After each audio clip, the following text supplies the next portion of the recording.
Hello all, welcome to C Programming Learning.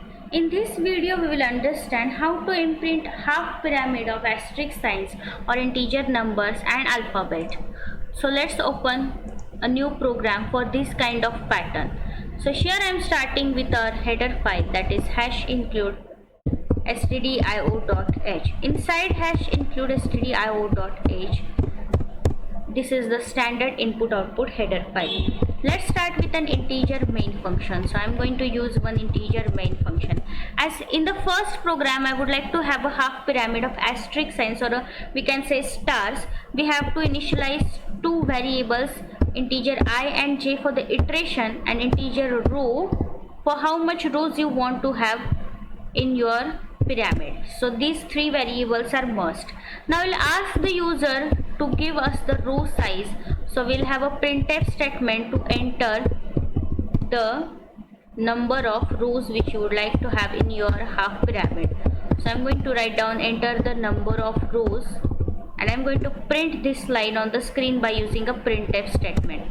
After getting this line, we have to take out or read out the input from the user. So we are using a scanf %t, and we are going to assign that value by ampersand to the rows variable which we have declared up here.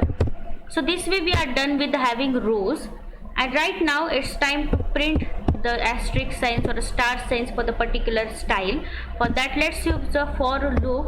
For I equal to 1 comma, I must be less than or equal to rows.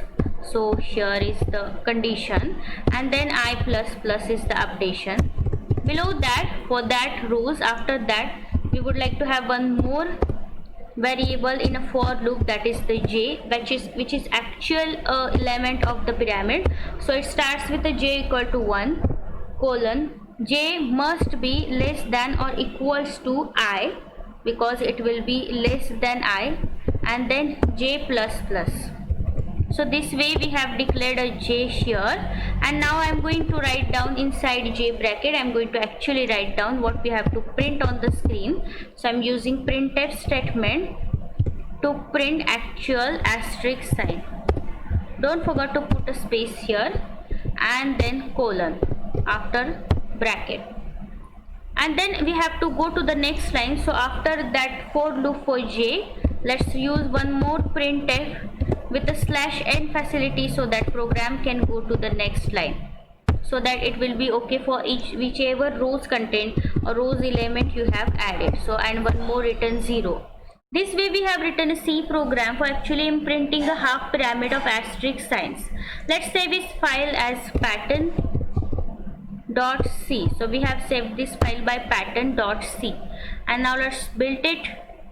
Okay, so what's the here scanf %d and one more ampersand. Oh, we have written only row, I have written here rows. So let's just build it. Again one more error is there, again I have written only rows, so we don't want it. And now build this file. If build finished with, so you have to use the name which you have declared here, the same name you have to use entire to the entire program. Let's just build it again and run it. So enter the number of rows if you would like to have a number of 5 lines. So I'm entering 5. So as you can see, you have a half pyramid of 5 asterisk signs, and then if you want you can have it for 4 lines again. So let's try for 4 lines. Again it is showing only 4 lines pyramid. This way you can have a half pyramid of asterisk sign. If you would like to have a half pyramid of numbers, you would actually change here. Instead of imprinting the star sign, you have to actually use here %d, and then you have to just give the name as, after that don't put a put like this, just give us comma j. And here this is the only change you would like to have when it comes to half pyramid of number. Let's just build and run it again. So enter the number of rows, I wanted 5. So as you can see, it is making a number pyramid, a half pyramid of number till 4 lines, 1 2 3 4, because we have given the number as 4 for the rows. Now if you would like to have a 5 number line, so I am going to build and run it again with the 5 rows. So here it is showing you the half pyramid of the number. So this way you can imprint an half pyramid for alphabets, asterisk sign, and number also, or a numeric signs also. I hope you understood how to use and how to pattern the half pyramid by using a for loop. Thank you.